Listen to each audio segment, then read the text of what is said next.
Yeah, well, I do a lot of global calls for work as well.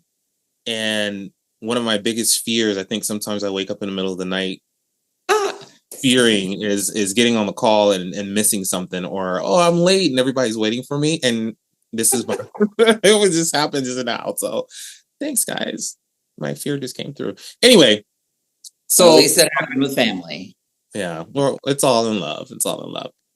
I appreciate you guys joining us on this. I see your shirt. Entiendo. I love that.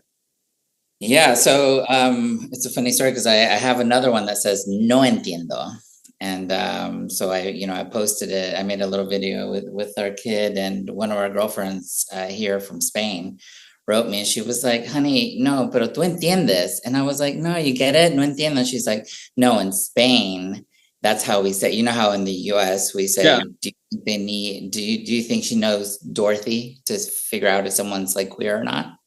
So apparently in Spain they say "crees que entiende?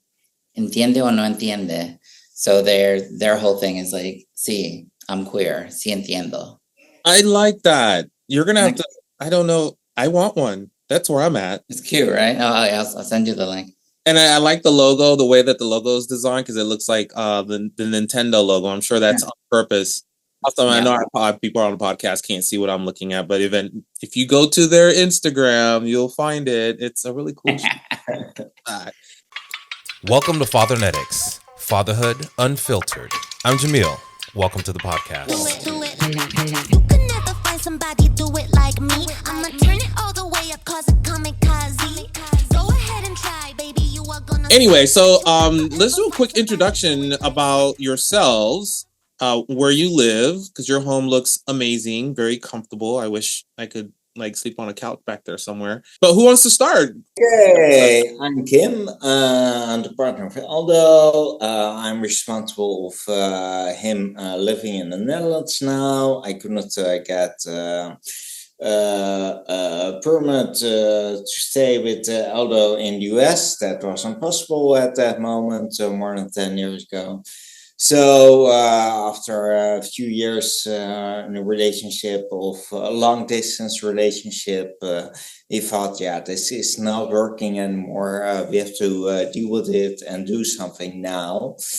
And we lived. Now we live here. And I'm Aldo, originally from California, Central American parents. And I've been living in the Netherlands, 13 years, right? I think 13 years now. How do you So like like, it there? I love it. It's not perfect. Nowhere is, Coming you back know. ever. But you are more and more used to the European laid back The quality of life is better for me, at least here, than it was back home in the States. You know, I like that the only daily concern I have is whether someone jacked my bike or not.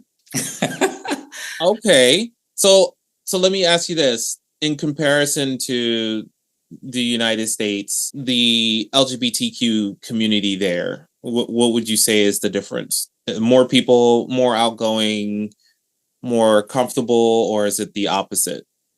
Well, I think like Kim hit on when we met in 2011, their DOMA was still in operation in the US.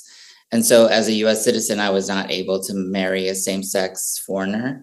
or sponsoring or anything, yeah. So that's why I ended up moving here. So in that respect, like marriage is more advanced here in the Netherlands than in the US. And so a lot of people, I think, including queer Dutch people, just have the misconception that they're eons ahead, and so they feel a lot more comfortable. I think a lot of people, including me, didn't go out to the gay scene or whatever.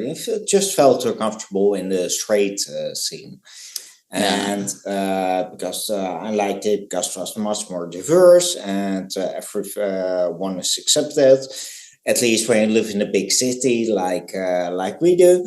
So that was a big difference. But then we discovered when we moved here and then we wanted to start a family, then we started to realize that laws regarding family are still very outdated. And we've also found out from friends that elsewhere in Europe, they are also outdated, all in their own way, but it's really outdated. And then you really saw the difference between the old continent and the new continent. So in the States, we could get married, but it's pretty easy for us to start a family there. Here, we could get married, but starting a family was a nightmare. So did that discourage you guys initially at all? Was that a tall mountain to climb, or was just like, okay, we're ready, so we're just down? It was a 10-year mountain that we climbed.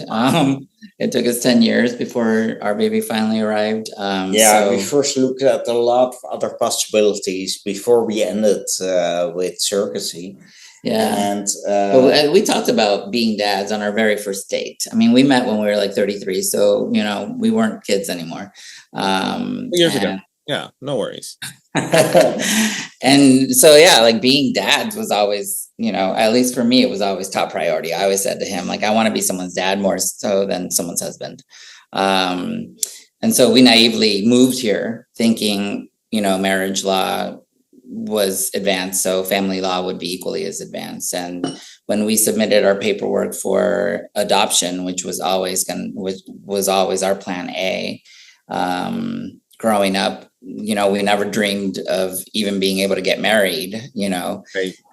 So adoption was just like always, the one tunnel we saw in our futures. So by the time we submitted, is that the ultimate way you guys went was adoption? Or did you guys have other opportunities? That was the first try and the first failure we faced, because we submitted our paperwork here. You submitted our paperwork in the Netherlands when we were 37, and by then we were told we had aged out because the cutoff is 36 here. It's in most countries in Europe, we found out it's something like 36, 37, 38, something like that. Because the laws are like, a couple hundred years old here. And so a couple hundred years ago, we'd be dead by now, right? At almost 50. The lifespans were much shorter. And so they just haven't modernized a lot of the family laws. And they're unwilling to see that as being rational. They're just, this is the way it is, and too bad, so sad. Our lawyer explained it to us. She said that it's much easier to create new laws in the Netherlands. No, the other way around. Just to add something to an existing law is easier. So, for example, our marriage rules from maybe 100 years ago, they didn't say a marriage has to be between a woman and a man. No, it is between two persons. So it was very easy to add to that. So it can also be between people from the same sex. Okay. Therefore, it all happened already 25 years ago that it was possible to marry each other in the Netherlands. With family law and certainly everything surrounding children, it was all linked to the woman. With the old idea, the woman doesn't work, is not allowed to work, is always at home, so she takes care of the children. Interesting. And therefore, when at the moment people divorce, custody usually goes. Then it normally goes automatically to the woman. Yeah. I mean, it almost sounds like the United States a little bit, but go ahead.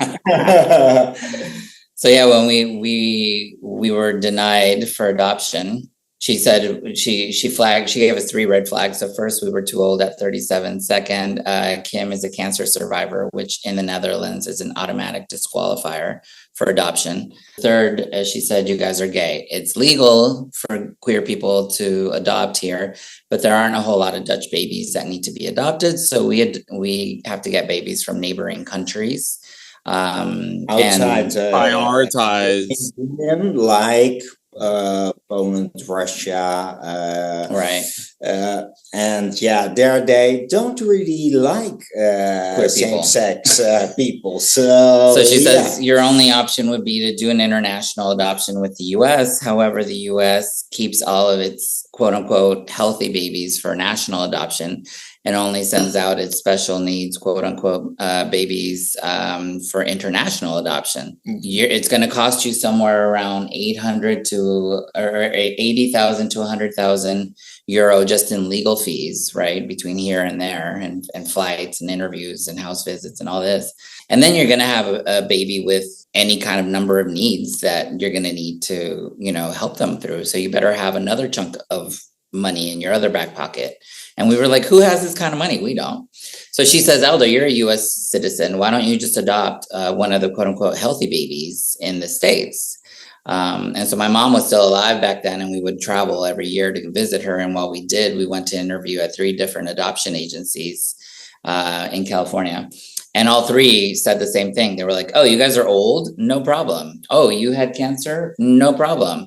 Oh, you guys are gay? No problem. But you have to show full-time residency and full-time employment in any one of the U.S. states for the duration of your paperwork. But we had just uprooted me and moved me to the Netherlands, right? So we were like, ah! And you just cannot find an inroad. Wow. Oh.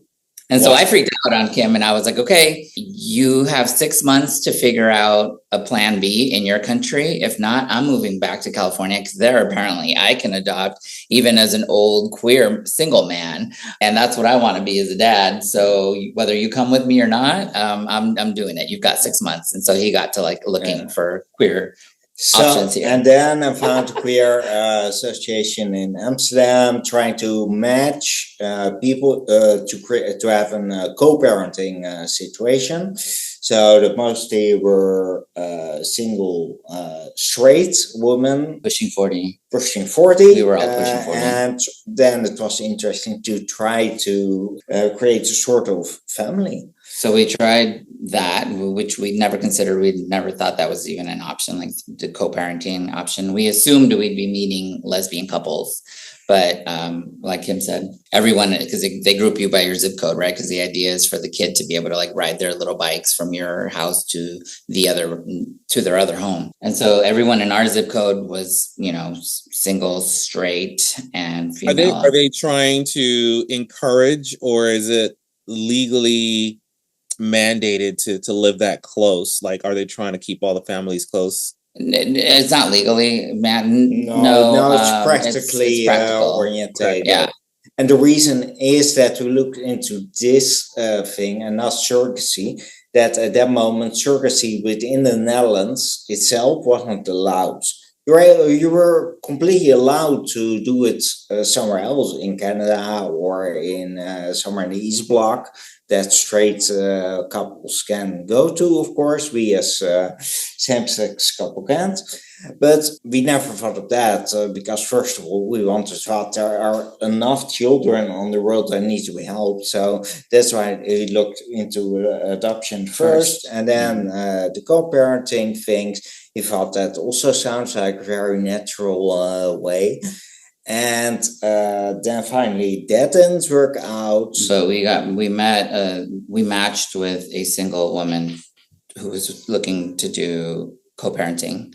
And we did 9 rounds of IUI with her and 1 round of IVF. We spent almost 2 years together trying to get pregnant. And we were totally naive to all of it. We didn't realize. And we had no idea. That is quite easy because it's as long as there is a woman in the equation, the government pays for everything. Everything was paid for. Only we as straight couple, because there was the woman in the equation, we had to pay for everything ourselves. Yeah. Lesbian couples, for example, they get paid everything because they are women. Because the law, it favors the mother, quote unquote, right? So yeah. Such an eye-opening conversation. I am impressed that this is the way it works. Yeah. Interesting. Okay, please continue, because I'm waiting. So yeah, we we did the 9 rounds of IUI. We did the at-home turkey basting with all the comical, errors and as well as the fertility clinic, right? So we were doing it at home and at the clinic every month. And then we did the first round of IVF, and that didn't work. So at that point, it was our potential co-parent's 40th birthday month. And so the fertility doctor said, okay, we've been pumping your body full of hormones for 10 months straight. You need a break. Guys, give her some space. Let her go out and celebrate her 40th with her girlfriends. We'll reconvene in a month's time and then try again, right? Try with the next embryo. So we were like, cool, deuces, happy birthday. See you in a month, right? And we take off. Like I forget where we went. We were actually in Canada. Yeah. We just went on like a random, I've never been to Canada, so let's go to Canada, right? And so for her birthday, her ex-boyfriend DMs her and is, happy birthday. They meet up, they hook up, and she gets knocked up by him. Because of course she's been pumped up full of hormones for 10 months, right? So her body was prime. And so, then we're drawing close to the date of when we're supposed to reconvene. And so we get an email from her or a WhatsApp, I forget, WhatsApp or an email. She dumps us via email or WhatsApp, basically. She's like, guys, I'm so sorry, but this happened and we're getting back together and I'm married or I'm pregnant. I feel so bad, but I got to do me. And so, of course, as her friends, we were happy for her because that's ultimately what she wanted, was to be in partnership with someone and become a parent. But as our potential co-parents, we were like, and to do it via email, was an extra sting, It just took us back to our single days of when you get cut off by a boy via, WhatsApp. Wow. Okay. So those are moments that I've heard happens fairly frequently going through a similar process, right? Surrogacy and trying to, you make connections and you bond and you get right to the tripwire and literally trip on it every single time. And it's the dollar amount. Obviously, here in the US, the dollar amount is something that's usually out of pocket. Mm-hmm. That is such a heartbreak on 10 different levels. And so, by then, it was just before Mother's Day. So you wrote sort of letter to the universe you placed on your Facebook.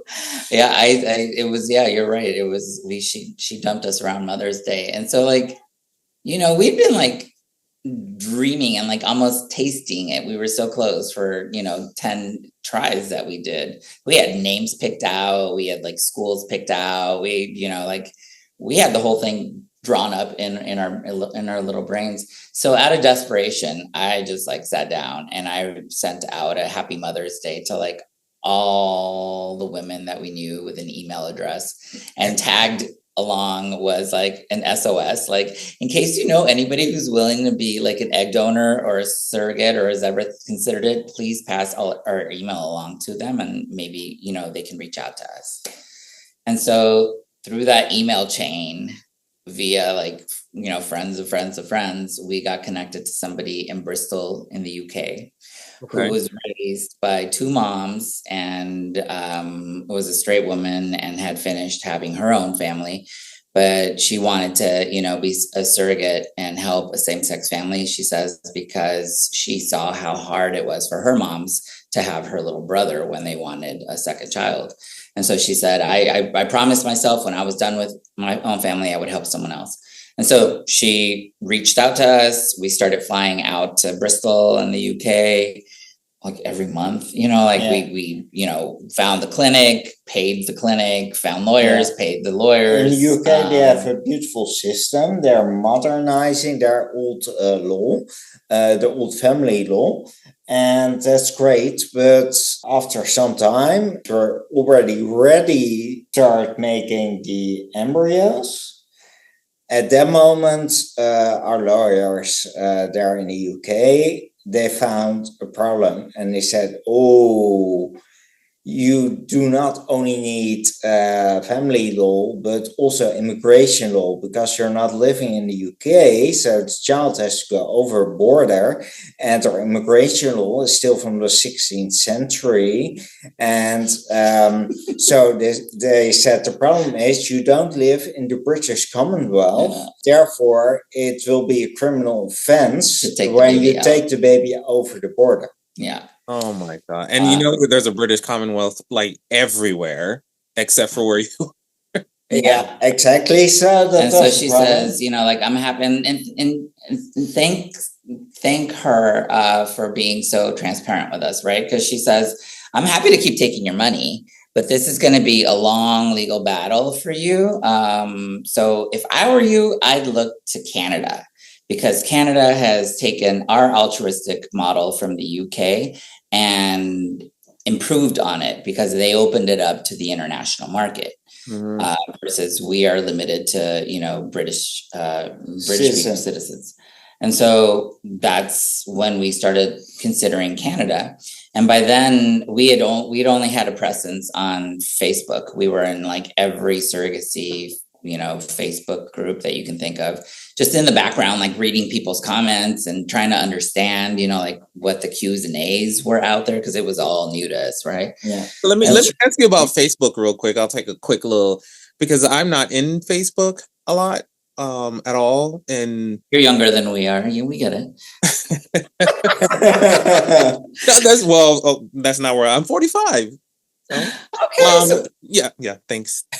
But Facebook, for a while, I was on it maybe 15 years ago. Then I got off all social media and started to creep back in. And now that I'm doing the podcast, I'm like diving in head first. So it's kind of relearning a lot of things. Facebook, however, for whatever reason, it's like it's not intuitive enough for me.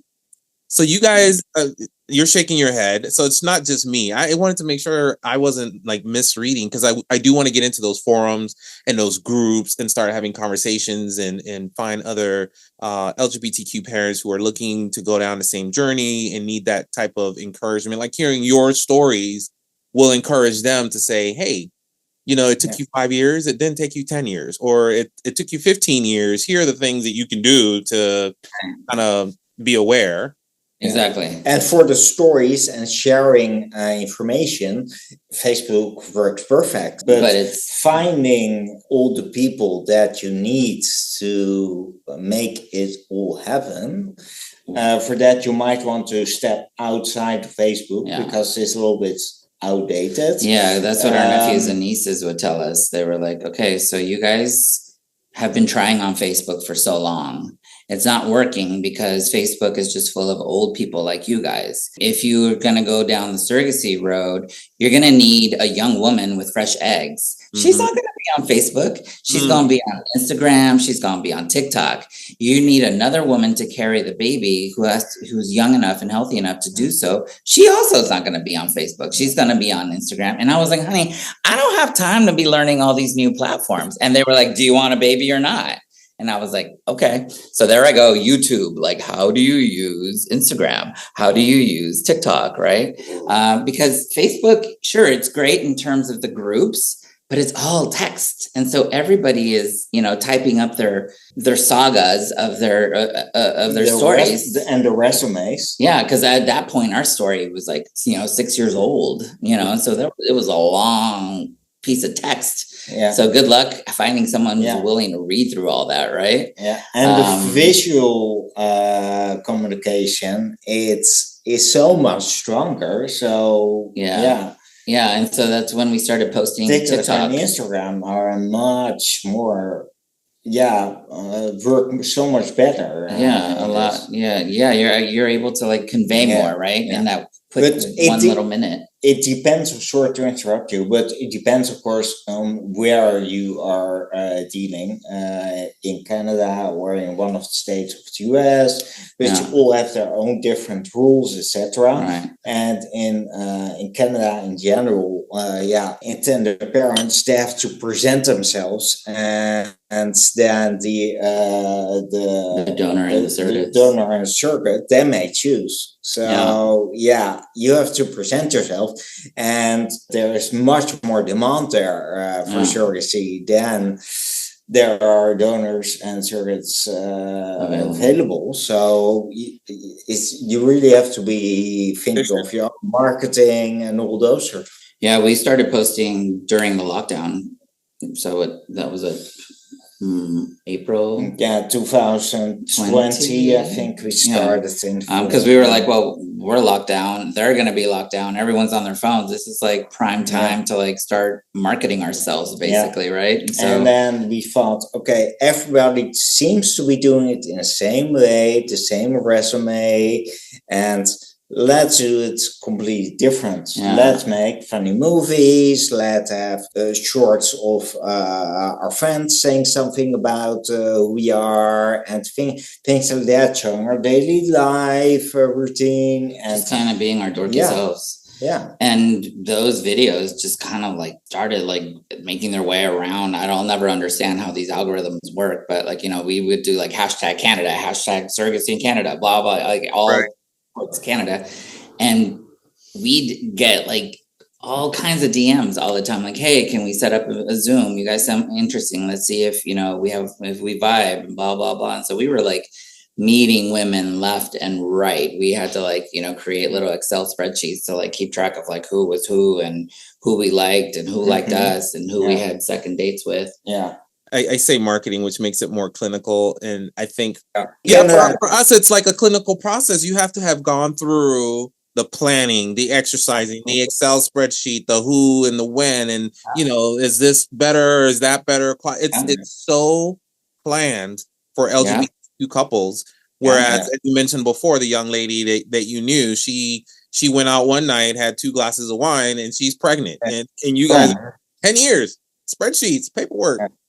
I commend you guys for going the full length. I remember in Canada it was very necessary, because in Canada you don't have one agency that can do everything, arrange this, make the links with the clinic and this and that. No, in Canada they have a national system that everything has to be a separate step, and for everything, everyone has to be independent, and they may not do 2 things, not doing there's no agency that does the donor and does this and does that. That is all very difficult. The agencies can do multiple things, but the women that are helping can't. It has to be a separate donor and a separate surrogate. But yeah, I mean, you're right.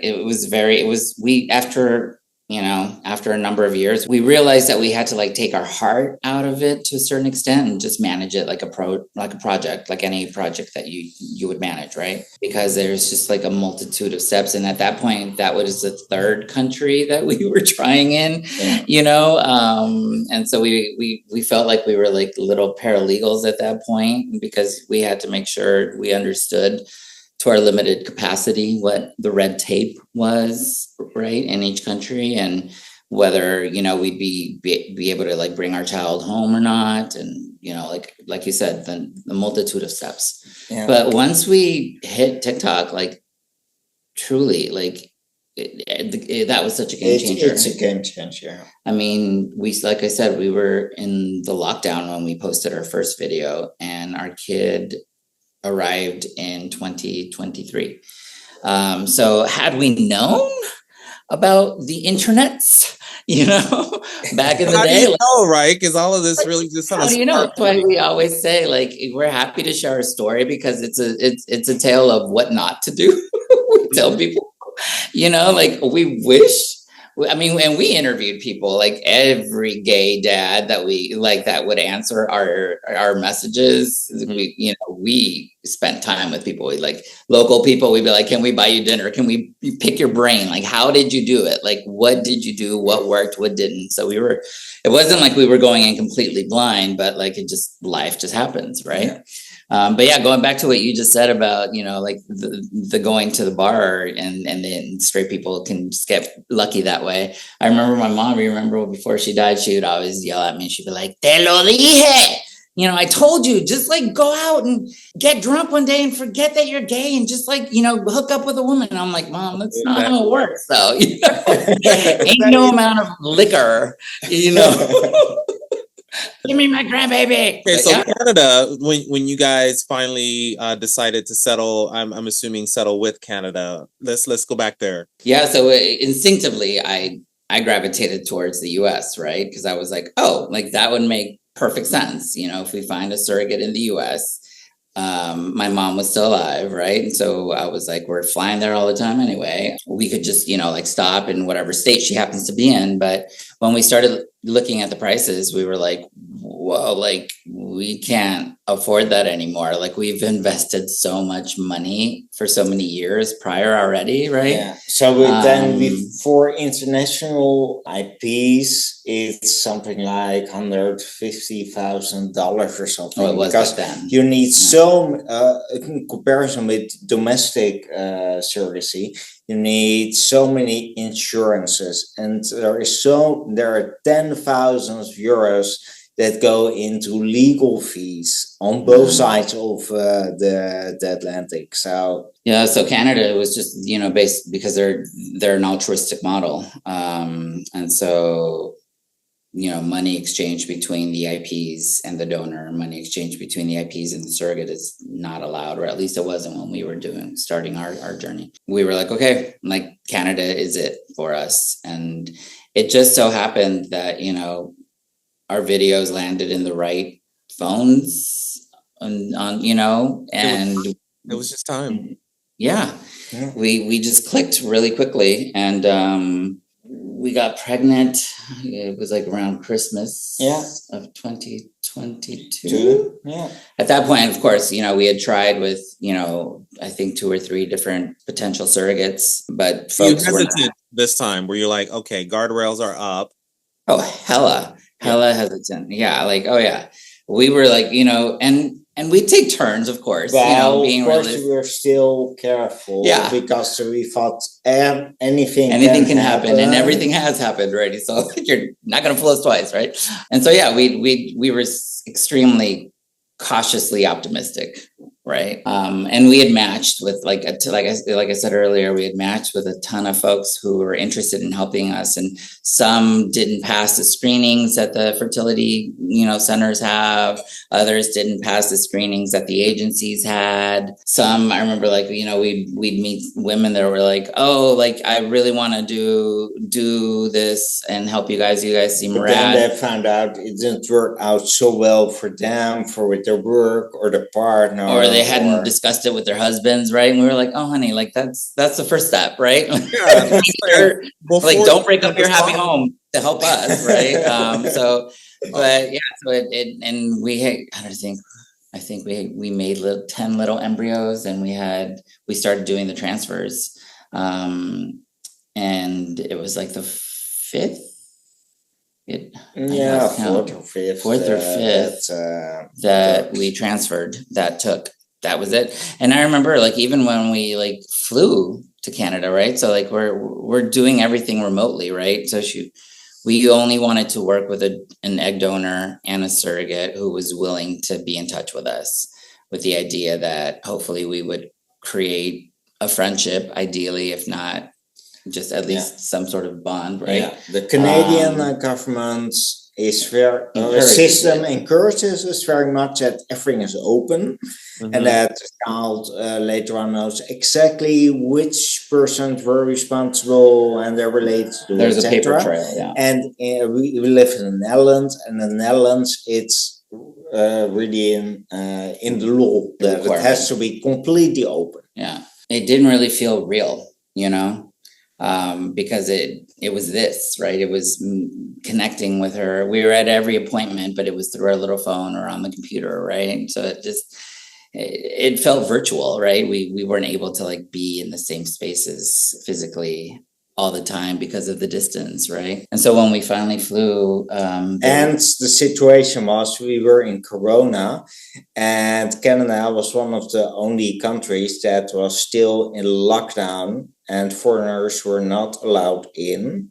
So we flew in finally. But sorry to interrupt, getting our sperm sample, because during that lockdown into Canada, oh my God, that was a comedy of errors. Like we had to, no, thank you. we had to do it through FedEx. Wow. It was like, I'm telling you, like, this baby is our little miracle baby.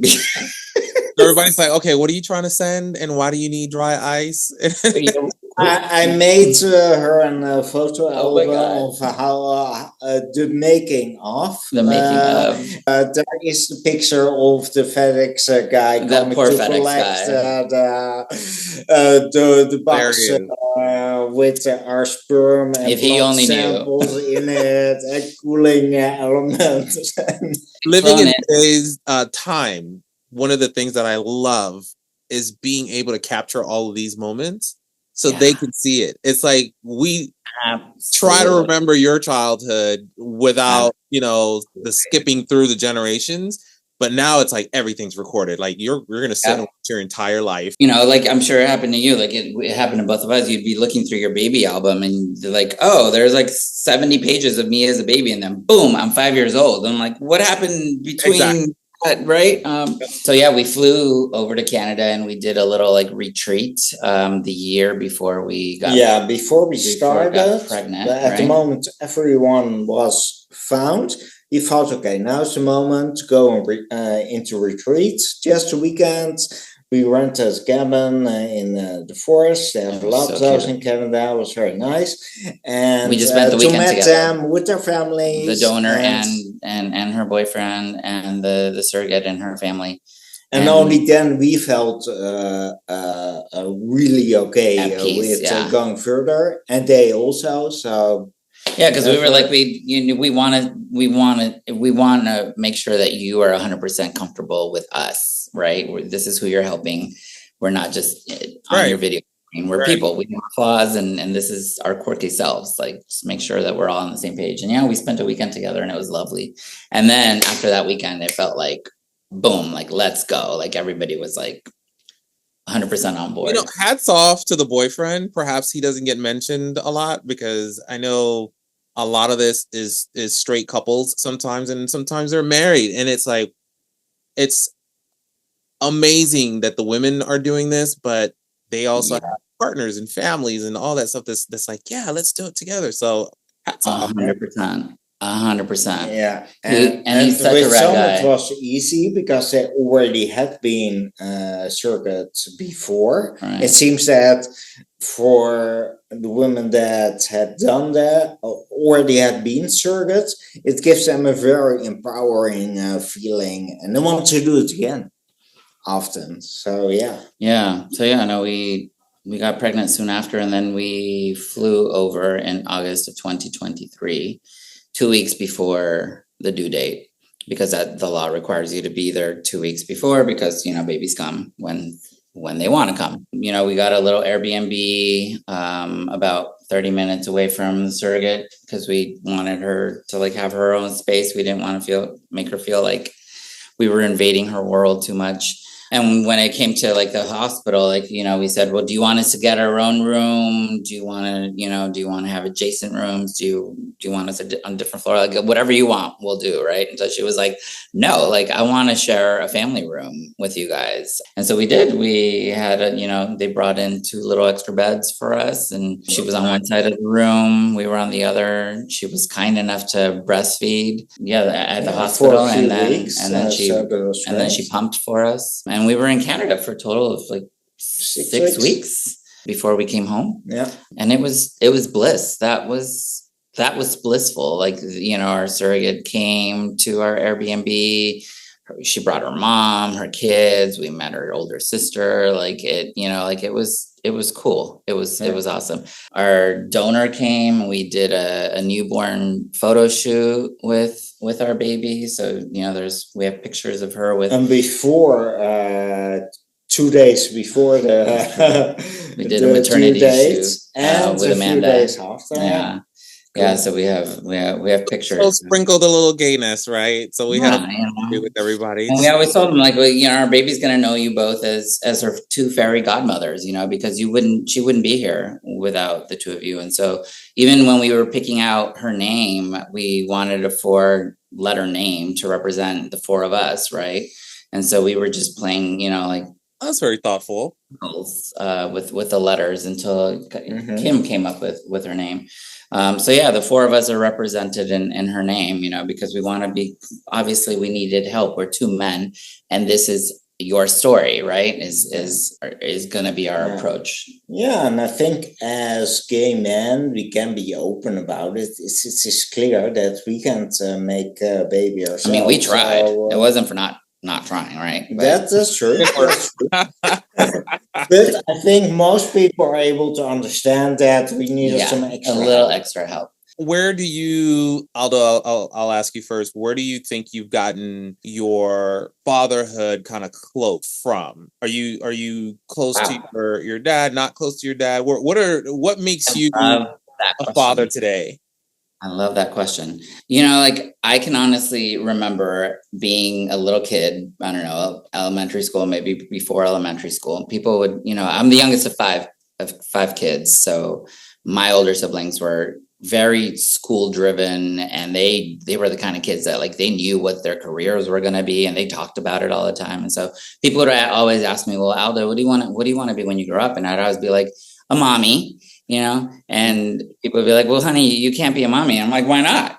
Like, my mom was my superhero. Like, I wanted to be my mom. So she'd be like, honey, that's really sweet that, you feel that way, but A, you can't be a mommy, you can be a daddy. And B, you don't want to do this shit by yourself. This is really hard. Like, look how stressed out I am, right? And so I was just like, all right, fine, I'll be a dad, whatever. But, like, I'm going to have a baby and like that. And she was like, awesome, but what are you going to do for work? And I was like, I don't know, get a job. Like, I don't care what the job will be. Like, for me, it was always about being a dad, right? Being a parent. And it was always because of my mom. I didn't get to see her much because, like most immigrant, parents, she was always busting her butt, to keep us afloat. But I just thought she was the coolest person on the block, That's amazing, because one of the things we talk about on Fathernetics as well is fatherhood is more of a role, more of a knowledge transfer that can come from anywhere. And when you have single parents or parents that are primary, right? More like your mom, which you it sounds like you admire dearly. She had a father somewhere, and she brought a lot of that into her space, into you as a mother.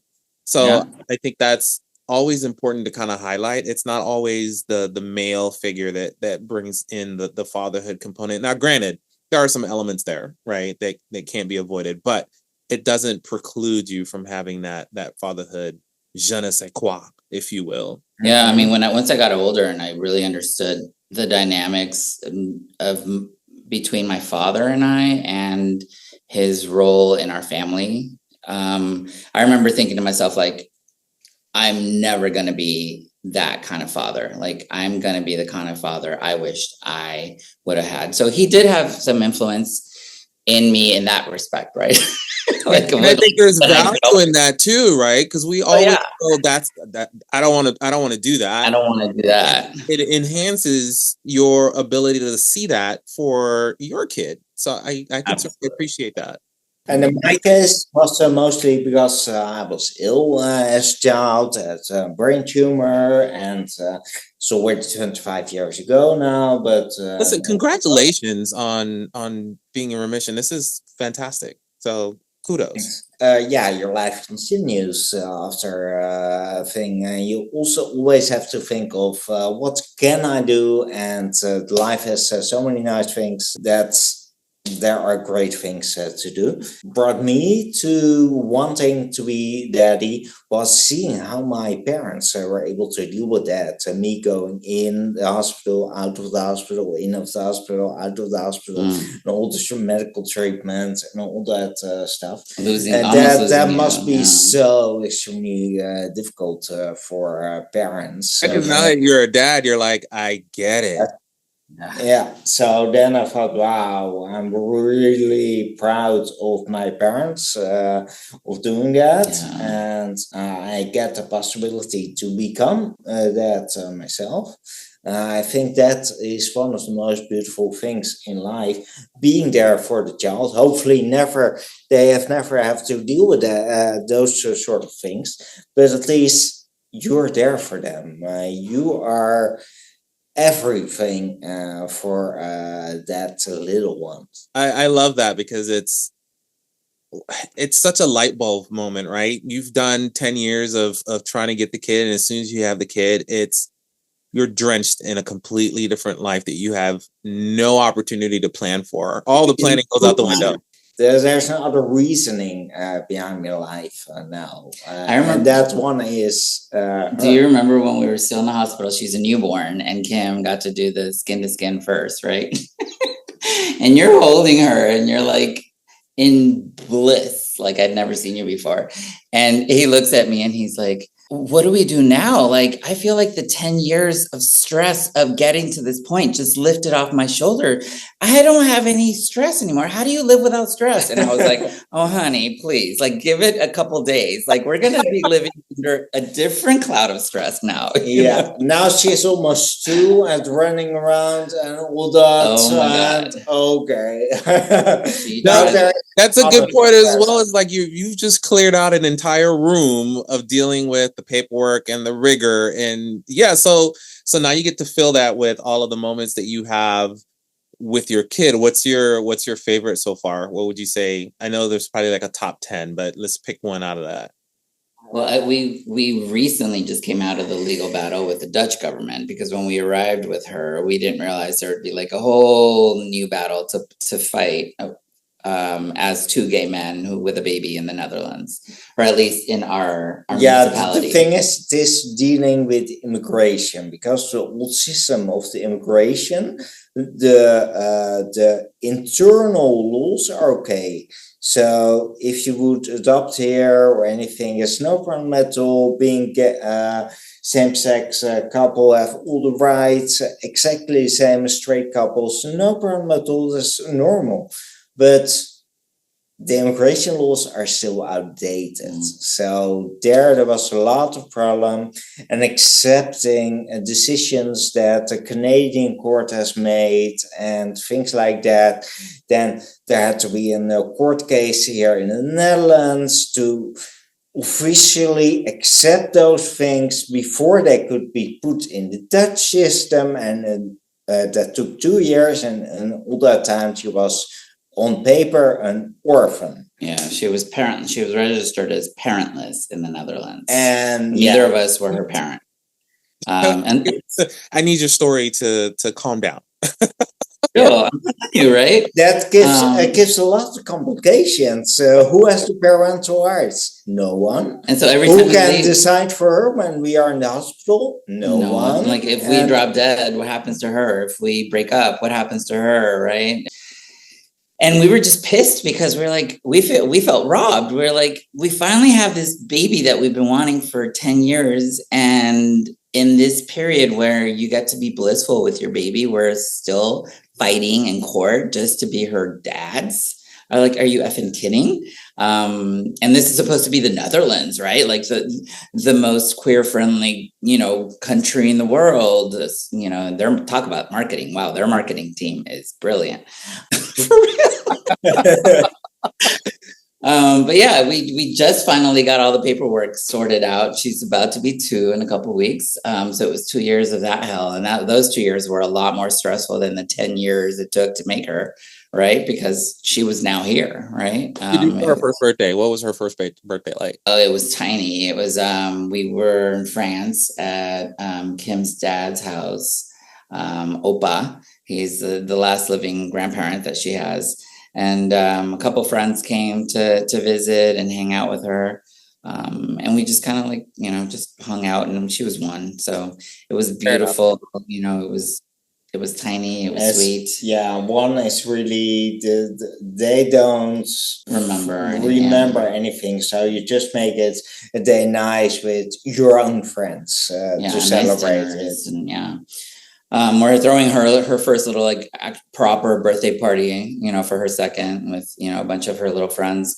When we got back from Canada, we looked around and we realized we had been so focused on how to get pregnant and stay pregnant and, have a baby that we forgot to like create a community for her. Right.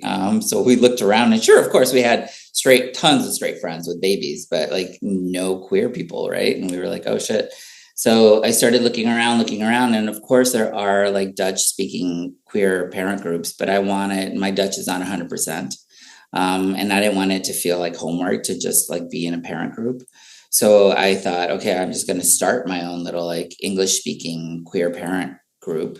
Because and after 10 years, was a market for that. Wow, yeah. Whoa. Because after 10 years, we had met so many queer people that, we had stayed in touch on Facebook, on Instagram, on TikTok. So I started messaging people like, hey, I have this idea of starting like a parent group on WhatsApp, and we could meet up once a month and our kids could grow up together and hopefully feel less othered, right, in their little schools. And they were like, hell yeah, let's do it. And word just started spreading. And I honestly didn't expect it to be more than 4 or 5 families. I'd been more than happy with 4 or 5 families. But we are now at 187 or 88 families. So, we just need to be found, right? Yeah. We're out there. And we represent every corner of our beautiful rainbow. So any composition of families that you can think of, we're there. And also of the words, because they're Americans. It's super international. They're even starting in a special chapter now for American LGBT parents. Yeah, so living in the Netherlands. Yeah, we're all here. Most of us are here because we married a Dutchie or work brought you here. Mm-hmm. But yeah, we do monthly meetups. A lot of those babies are coming to her party. She already we can see that she recognizes some faces already, right? She has her little buddies that she likes, in the group. And hopefully, these are kids that she's going to get to grow up with. And, this will be her community outside of school. How would someone find this group? So primarily word of mouth, right? Sorry? Not on Facebook, right? No. No, we're not on Facebook. Although they peer pressured me to open an Instagram page so that we're on Instagram. But it's a WhatsApp group. So it's mostly like, parent to parent or IP to IP, because there are a lot of IPs in the group also. You frame the question for someone listening to this podcast, just happens to be in your general area and it's like, ooh, I want to be a part of that. How do they connect? Yeah, so Instagram would probably be the easiest, and it's Queer Families NL or something. I should know this. I'll send you the so click on the tag link somewhere on Families in the NL. In the Netherlands. But lately, we've had a lot of families come through that were recommended by their pediatricians, by their OBGYNs, by their postpartum doulas. Oh, this is really taking off. Word is getting out. Beautiful thing here in the Netherlands, within the Netherlands, when you're really in the Dutch system, then it is very modern and including. So it's on the list of the government where everybody who has children will have to look and this and that for the vaccinations and this and that. And there are also, if you need help, there are groups, this, and it is listed. We're in the... So therefore also doctors, etc., they can recommend it to their clients. So yeah, people are just, finding us, and now we have a whole little village that we connect with on a monthly basis. Yeah. And so it's very interesting. I have one last question, but before I do that, I want to say it is so important to have a community out there and just the resources available just to feel like you're not alone in this fight. And so I think that, the things that you're doing, there are other podcasters out there that has something similar. What we're trying to do at Fathernetics, all of this is just adding more resources. When I went through the process, much like yourselves, I tried to find resources as well, found nothing, right? You find a lot of straight stuff, which is great, but it pales compared to what an LGBTQ couple has to go through. And that's missing and still is kind of missing. We still need a lot more of that out there. Absolutely. I couldn't have said it better. And so when we meet younger queer people that are just starting their journey, for example, which it used to blow my mind where, they'd be like 24, 25. They're like, oh yeah, we're newlyweds. We just bought our home, we're starting our family. And I had to pause and I'm like, wow, like when I was 25, like none of that was like even a possibility. We're trying to find ourselves. Yeah. Yeah. So but I'm like, when you think other people 40 years ago or 50 or 60 years ago, they created the path for us to be happy together. And we are now creating the path for people to start a family. Yeah. Yep. That's exactly what I say to them, because they'll get, and rightfully so, they'll get angry at how unfair, insurance companies are or the system is, right, with queer people trying to start their families. And I always say, when we tell how much it will cost on average, then they say, this is so unfair, but and I always say to them, like, you're right, it's unfair, and you can choose to see it however you need to see it. But what helps me stay sane is thinking exactly what you said, thinking of like all the shoulders that we're standing on to be having this conversation about being queer parents today with you, right? Generations past couldn't have employment or housing or healthcare sometimes, just for being who they were.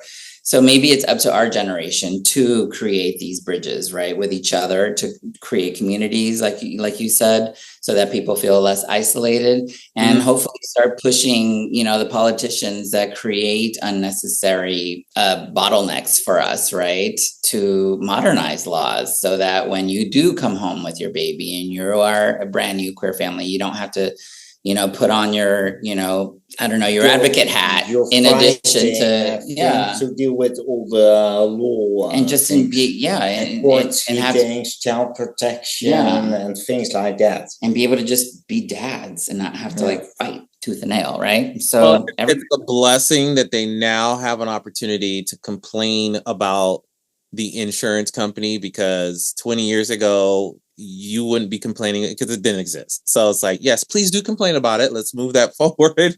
But we've been there, done that. All right. So my last question here is, what advice would you give another gay couple that is at the beginning of this process? I know you guys have gone through it. You've been through it's 15 years now, probably in the making. You guys seem like you communicate very well. You have a passion for what you want. You identify it, you chase after it, you go get it, which is admirable, because I think anywhere in that process, you guys could have been like, well, this isn't for us.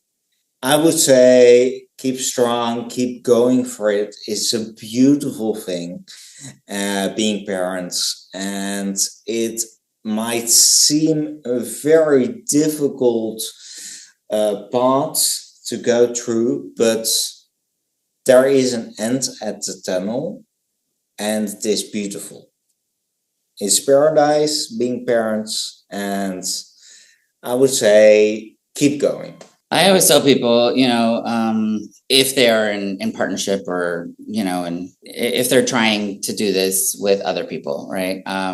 Give yourself grace and give the people that you're trying with some grace also, because it's a roller coaster. Check in with yourself constantly and each other. And, know that there's a risk that at some point, one of you or both of you might bow out and be like, I can't do this emotionally or financially anymore. Not to forget your own humanity, right? It's going to be a challenge, especially for your mental health. At least it was for us. And I always say, take turns going into that dark hole.